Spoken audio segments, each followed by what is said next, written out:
Hi, my name's Elaine from GeoMax, and in this video I'd like to show you just a really quick tip on using the layers within XPath Ultimate Survey software.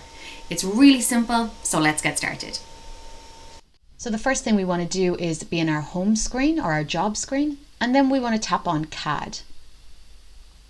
And from here we're going to tap on the layers icon.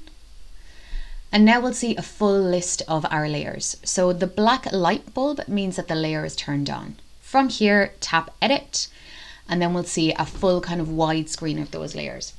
Now you can tap on the light bulb to turn your layers on and off, but if we had quite a few layers, we might want to turn everything off and then just basically select the ones that we want. So we go to Tools, turn all off, and for this specific job, I just want to have the sprinkler heads turn on.